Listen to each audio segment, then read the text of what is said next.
Bonjour à tous. On doit commencer le chapitre 5 du Tanya. Ce qu'on avait expliqué la dernière fois, on avait parlé des vêtements de la Neshama qui sont pensées, paroles et actions. Mais comme il s'agit de l'âme divine, on avait expliqué que les pensées, paroles et actions, ce ne sont pas n'importe lesquelles. Ce sont toutes les pensées de Torah, les paroles de Torah et les actions, c'est la pratique des mitzvot. Et on avait expliqué que finalement les levushim de la Neshama sont plus hauts que la Neshama elle-même. Pourquoi? Parce qu'étant donné qu'il s'agit de pensées de Torah, paroles de Torah et actions, c'est la pratique des mitzvot, finalement toutes ces pensées, paroles, actions, qu'est-ce que c'est? C'est Retzono v'chokhmato shel HaKadosh Baruch Hu, c'est la volonté et la chokhma de la sagesse de Dieu, qui font un avec HaKadosh Baruch Hu lui-même. Donc quand la Neshama s'investit dans des pensées, des paroles, des actions de cette catégorie-là, finalement elle s'investit dans HaKadosh Baruch Hu, donc elle s'est liée profondément avec HaKadosh Baruch Hu lui-même. Ce niveau d'Akadosh Baruch Hu, on ne peut pas atteindre autrement que par l'étude de la Torah et la pratique des mitzvot. Il n'y a que cette façon-là pour pouvoir atteindre Akadosh Baruch Hu lui-même.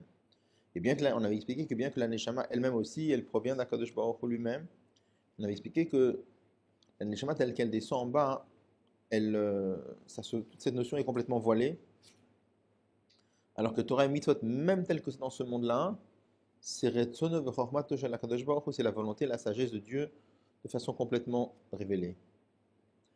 Donc l'idée c'était qu'il est par l'étude de la Torah et la pratique des mitzvot, l'injuste se lie avec HaKadosh Baruch Hu. Après on avait dit bien que tout cela est habillé dans des choses matérielles, on avait expliqué que la Torah est habillée dans des raisonnements matériels, les halachot sont des halachot matériels, et les mitzvot sont des mitzvot matériels. On avait dit mais c'est comme quelqu'un qui enlace le roi. Quand quelqu'un enlace le roi, même il enlace le roi à travers des vêtements, c'est pas grave parce qu'à la fin, dans ces vêtements, il y a le corps du roi. Donc finalement, le fait d'enlacer le roi, il enlace le roi quand même.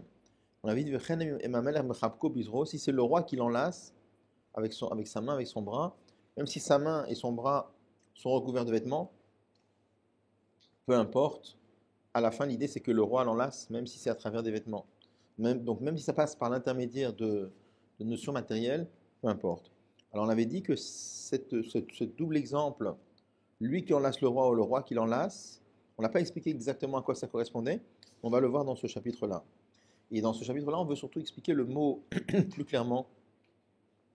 Parce qu'on avait vu que dans le Tikkun Zohar, il est écrit, Eliyahu Hanavi avait dit, Leit marchavat fissa beklal, il n'y a aucune pensée qui peut saisir Dieu. Et nous, on avait dit que par Torah et Mitzvot, on peut oui saisir Dieu. Alors, qu'est-ce que ça veut dire ce mot saisir exactement?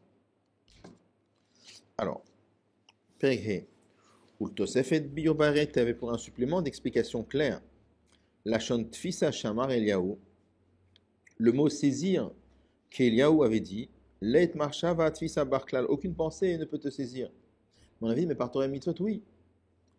Donc qu'est-ce que ça veut dire saisir? Saisir, je comprends quand tu me dis, avec ma main, je prends un objet, je saisis l'objet, là je comprends. Mais pour du spirituel, qu'est-ce que ça veut dire saisir? Alors il va commencer à expliquer. Ineim, kol sechel, chaque intellect, shemas kilo masik besichlo eize muskal, lorsqu'il comprend dans son intellect une certaine idée, le maskil c'est chokhma et masik c'est bina.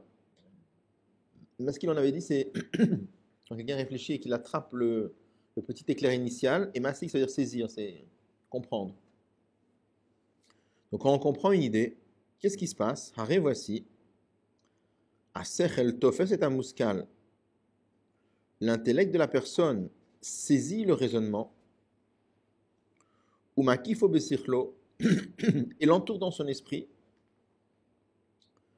va muskal nitfas, et l'idée est saisie, ou mukaf est entouré, ou mlubash est habillé, betocha sechel sheisigovi iskilo, dans l'intellect qu'il a compris. Et comme ça, quand vous saisissez une idée, quand vous l'avez bien compris, quand vous maîtrisez l'idée, vous avez l'idée en vous. Et donc ça veut dire attraper. Exactement quand je prends un objet dans ma main, par exemple, je prends une pierre dans ma main, la pierre, quand je la tiens dans la main, on ne la voit pas. Pourquoi on ne la voit pas? Parce que ma main la recouvre de partout. Il n'y a aucune parcelle de la pierre qui est en dehors de ma main. C'est moi qui la tiens.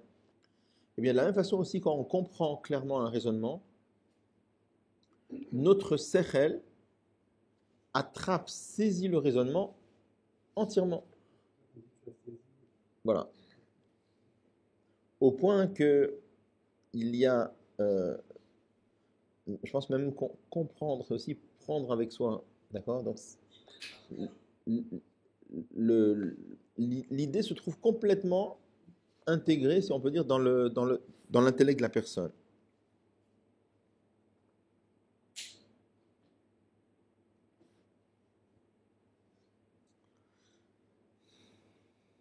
Alors oui, il insiste beaucoup quand il dit ça, parce que regardez les mots qu'il dit. Il dit, premièrement, il dit, Asechel, Tofes est un mouscal, le Sechel attrape le raisonnement, ou Makifo et l'entoure dans son esprit, ça on comprend. Donc le Sechel attrape le raisonnement, et il dit, vers mouscal, et le raisonnement, Nitfas ou Mukaf, et le raisonnement est saisi par le Sechel. C'est un peu, on dirait de la répétition. Il dit deux fois la même chose. À partir du moment où tu dis que l'intellect attrape le raisonnement, et après tu me dis, et le raisonnement est saisi dans l'intellect, bah oui, pourquoi est-ce qu'il insiste tellement sur cette idée-là? Alors, on va avancer un petit peu, et je reviendrai après dessus pour expliquer pourquoi il dit ça.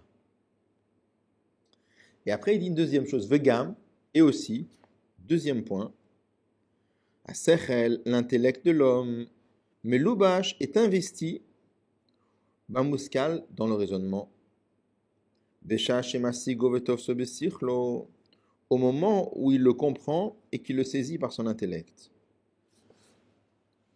Premièrement, donc quand vous avez compris l'idée, qu'est-ce qui se passe? Bah, l'idée, elle est dans vous, vous l'avez saisie, vous l'avez prise. Mais à part ça, il y a autre chose.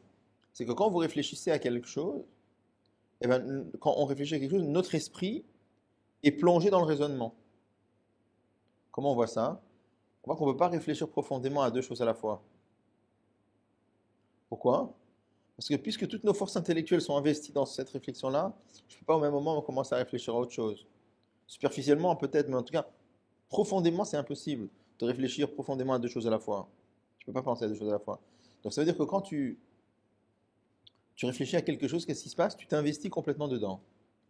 Donc regardez, qu'est-ce qui se passe finalement? On a quelque chose d'assez impressionnant. On a le fait que l'intellect de l'homme attrape le raisonnement. Donc le raisonnement se trouve où? Dans l'intellect de l'homme. Et l'intellect de l'homme se plonge dans le raisonnement. D'accord? Donc qu'est-ce qu'on obtient? L'avdil, l'avdal, on dit en mathématiques, on a un qui est inclus dans B et B qui est inclus dans A. Qu'est-ce qu'on dit? On dit A égale B. C'est-à-dire qu'il y a une fusion profonde entre les deux. Donc il va dire, finalement, quand quelqu'un comprend un raisonnement, il y a une sorte de fusion entre l'esprit de l'homme et le raisonnement. Maintenant, si on commence à réfléchir, et ce raisonnement, qu'est-ce que c'est? C'est la sagesse et la volonté de Dieu. Donc finalement, grâce au Limud Torah, qu'est-ce qui se passe? On va voir que l'esprit de l'homme s'unifie très très profondément avec la volonté et la sagesse de Dieu.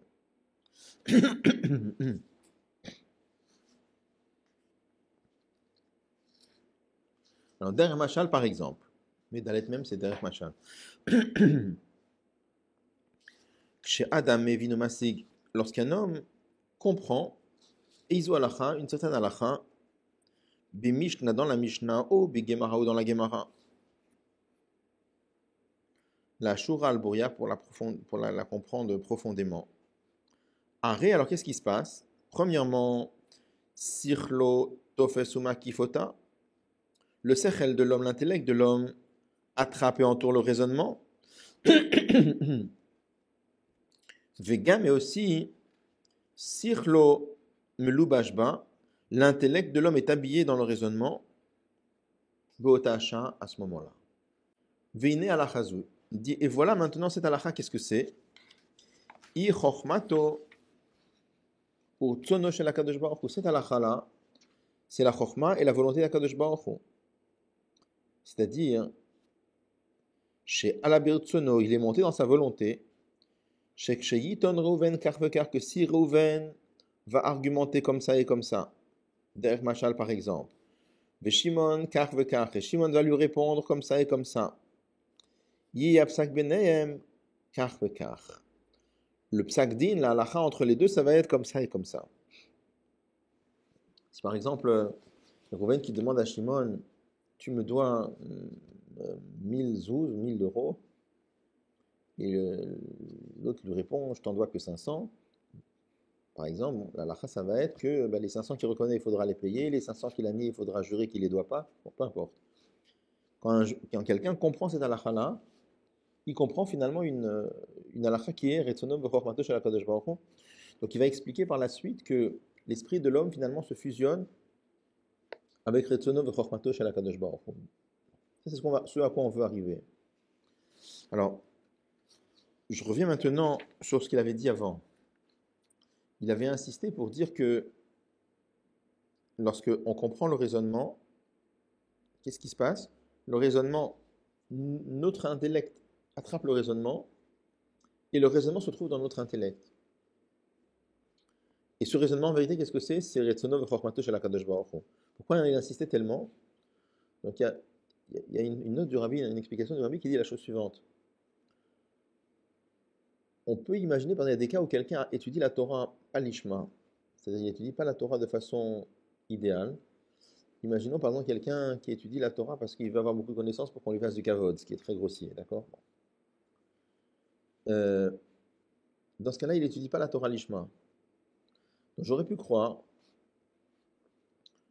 que au moment où il étudie un raisonnement de la Torah, donc lui, il attrape le raisonnement, mais j'aurais pu croire, mais la lumière de la Torah, elle n'est pas dans lui à ce moment-là.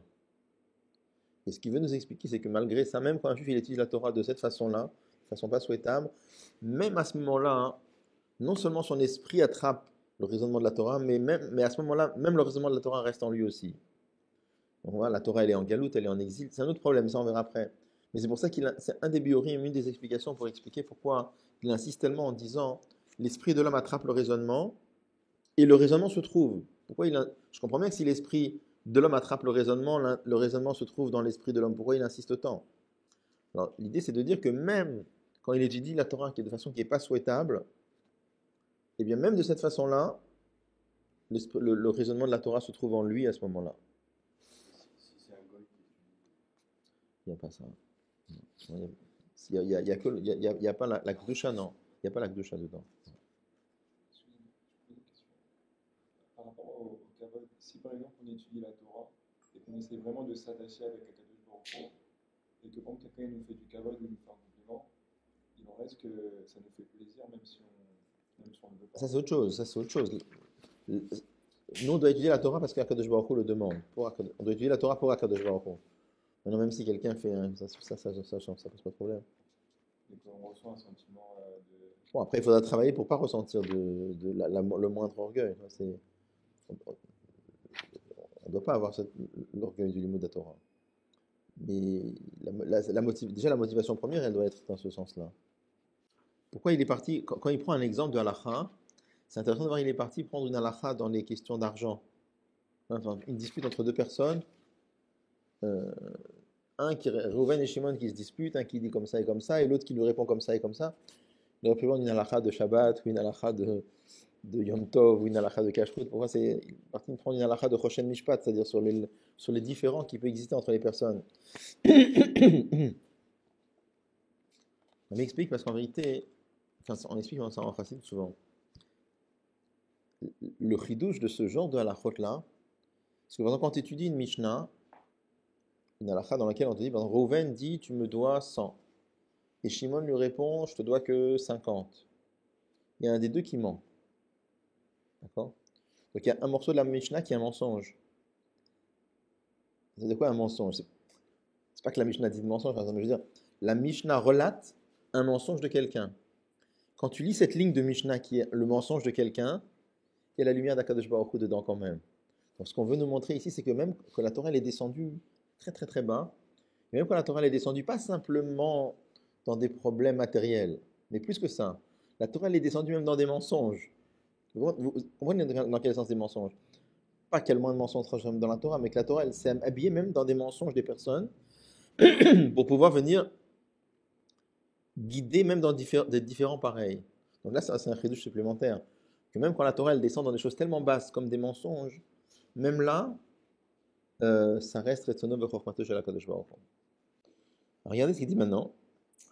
Ve'af im lo haya, et même s'il n'y a jamais eu, ve'lo yiyeh, et que ça n'arrivera jamais, Adav a rasé cette chose-là, l'olam pour toujours, lavo le mishpat pour arriver au jugement, altanot ou tviotelu avec des argumentations et des réclamations pareilles,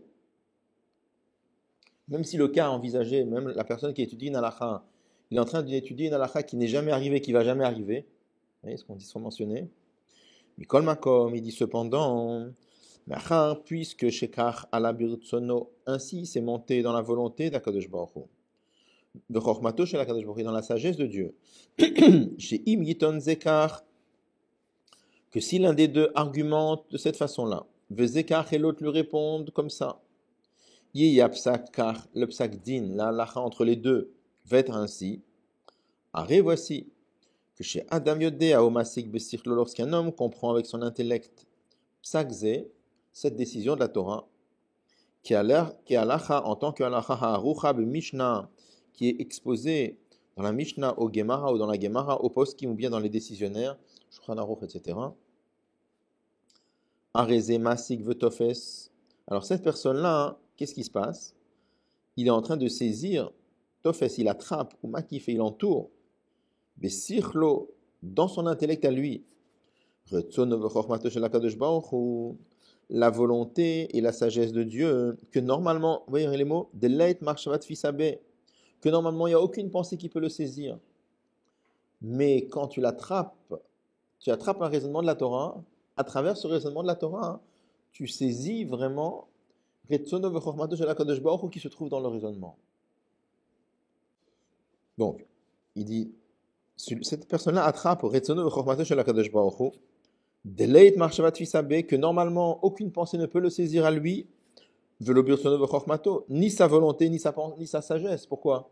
Parce qu'étant donné que sa sagesse et sa volonté, ça fait un avec lui, comme on l'avait dit avant, puisque HaKadosh Baruch Hu n'est pas compréhensible, alors sa volonté et sa sagesse aussi ne sont pas, on ne peut pas les saisir. Mais quand tu apprends ça dans une Gemara ou dans une Mishnah ou dans un din dans Shulchan Aruch, que tu comprends cette halakha-là, dans cette halakha, qu'est-ce qu'il y a? Il y a Retsono vechormato shel HaKadosh Baruch Hu. Donc normalement, personne, on ne peut pas les saisir, si ce n'est, c'est la seule façon de pouvoir les saisir, c'est Beitlab Shutam Be'alachot Aruchot Lefaneino. Quand elles s'habillent dans les halachot qui sont exposés devant nous. Donc ça, c'est d'un côté. L'intellect de l'homme attrape la halakha, il attrape le raisonnement, il a le raisonnement en lui, et dans cette halakha, il y a quoi? Il y a Retsono vechormato shel HaKadosh Baruch Hu. Vegam, et l'autre côté aussi, Sichlo melubash bahem, l'intellect de l'homme est habillé dans la halakha.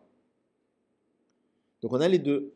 L'homme qui saisit en lui la halakha dans son esprit, et l'esprit de l'homme qui est plongé dans la halakha. Et dans ce cas-là, qu'est-ce qui se passe? Veu yichud nifla, ça c'est une unification merveilleuse.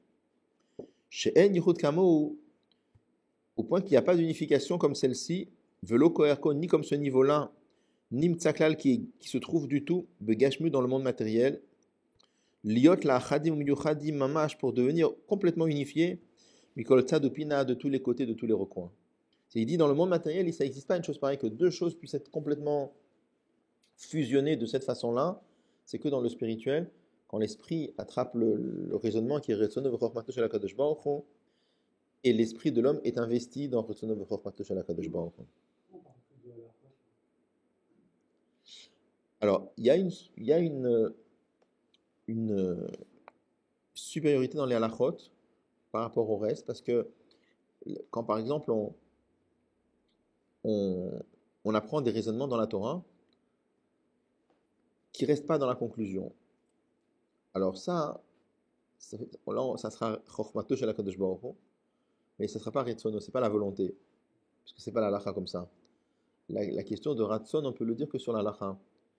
Donc globalement, il y a une lumière d'Akadosh Baruch Hu. La notion de Chochmato shel HaKadosh Baruch Hu se trouve dans toutes les parties de la Torah. Mais la notion de Retsono shel HaKadosh Baruch Hu, la volonté d'Akadosh Baruch Hu, c'est que dans ce qui est retenu dans la halacha. Donc il y a plus loin dans Igeret HaKodesh, il y a une lettre entière où il parle justement de l'importance de la halacha. Mais en réalité, toutes les parties de la Torah, quand un juif étudie n'importe quelle partie de la Torah, il se lie avec la Chochma d'Akadosh Baruch Hu. Mais l'halakha, il y a quelque chose en particulier dans l'halakha. Alors, pourquoi il a mentionné ici le fait, même si c'est vrai, mais pourquoi le mentionner ici? Même s'il a dit, même quand on apprend une halakha qui va jamais exister, qui n'a jamais, un cas qui n'est jamais arrivé et qui va peut-être jamais arriver. Pourquoi avoir mentionné ça? C'est vrai, ok. Alors en fait, c'est pas juste un petit supplément comme ça en passant, c'est quelque chose qui est nogé à la inyan. C'est-à-dire pourquoi? Si dans la Torah, il n'y avait que des halachot qui peuvent arriver,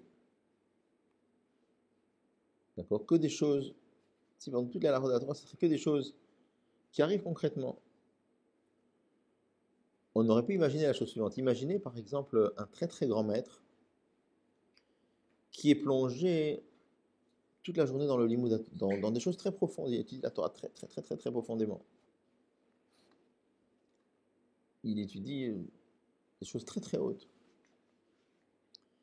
Et à un moment, il y a un problème dans la maison. Je pense pas, il y a une fuite par exemple. Et il va donner des directives comment arranger la fuite. Qu'est-ce qui s'est passé à ce moment-là? Il a quitté son niveau très très élevé, parce qu'il est plongé dans des sujets très profonds, il apprend les secrets de la Torah à un niveau très très haut, et il est venu résoudre un petit problème technique qui peut arriver dans la maison, il peut y avoir une fuite, et il a dit qu'est-ce qu'il faut? Il a dit appeler le plombier, appeler un plombier par exemple. Donc il a quitté sa grande madriga pour venir s'occuper d'un problème technique. Si dans la Torah il n'y avait que des halachot qui peuvent arriver dans le monde, on aurait pu imaginer comme ça. Retsuno vechokmato shel HaKadosh Baruch Hu, c'est pas la Torah, c'est quelque chose de très très très très haut. Et dans la Torah, HaKadosh Baruch Hu, il nous a donné quoi? Comment résoudre les petits problèmes techniques qui peuvent arriver dans le monde. Il y a deux juifs qui se disputent sur un talit, deux juifs qui se disputent sur un problème d'argent. Donc là, HaKadosh Baruch Hu a quitté, si on peut dire, sa grande madriga, et il est venu nous dire comment résoudre les petits problèmes techniques qui pourraient arriver dans le monde matériel. Alors on explique qu'en vérité, par ces halachot-là, qui peuvent jamais arriver, qui vont jamais arriver, il y a des cas sur lesquels la Gemara a dit que ça va jamais arriver. Dans l'histoire de Ben Sor et Romoré, l'enfant qui s'est révolté contre moi, et toute une paracha dans la Torah, c'est marqué que ça va jamais arriver, par exemple. Et quand même, on se casse la tête sur des dapim de Gemara, sur qu'est-ce que ça montre? Ça montre que c'est pas que la Torah elle vient résoudre des problèmes techniques qui peuvent arriver dans le monde. La Torah, c'est Retzono v'chormato shel HaKadosh Baruch Hu. Il se trouve que parfois ça correspond avec des problèmes techniques qu'il y a dans le monde aussi, mais c'est pas ça le inyan de la Torah, c'est venir éclairer le monde avec Retzono v'chormato shel HaKadosh Baruch Hu. Donc le fait de parler ici de halachot qui sont complètement déconnectés de ce qui pourrait arriver dans le monde, ça montre que c'est pas que Retzono v'chormato shel HaKadosh Baruch Hu est descendu de son niveau pour venir résoudre des problèmes du monde.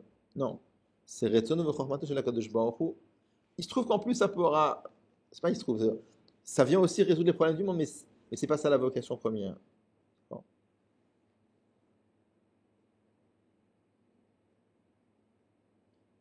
Alors, maintenant dans la suite, il va nous expliquer que cette double union dont on a parlé, ça c'est spécifique au Limud Torah. Parce que dans la pratique des autres mitzvot, on n'a pas une chose pareille.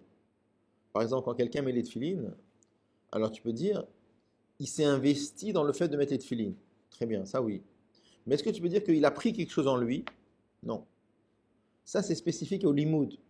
Parce que quand tu étudies, tu peux dire, j'ai pris quelque chose dans moi. J'ai un nouveau raisonnement que je n'avais pas, qui est rentré dans moi.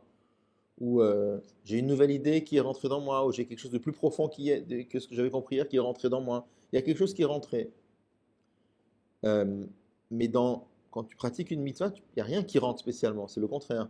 C'est toi qui t'investis. D'accord? Donc ça, il va expliquer que cet aspect, les deux côtés, on les a que dans les Limud Torah. Dans la pratique des mitzvot, on n'a qu'un. Alors, ce que je voulais aussi expliquer, c'était le rapport avec le périque d'avant. Parce que dans le périque d'avant, on avait dit quand c'est lui qui enlace le roi ou quand c'est le roi qui l'enlace. On comprend bien ce qu'il voulait dire maintenant. Quand c'est lui qui enlace le roi, ça c'est les mots de la Torah. Parce que c'est lui qui prend en lui le roi. Et quand c'est le roi qui l'enlace, c'est quoi? C'est ou les mitzvot, ou le deuxième aspect dans les mots de la Torah. Maintenant, on comprend bien les deux niveaux qu'il y avait avant dans le périque d'avant. D'accord?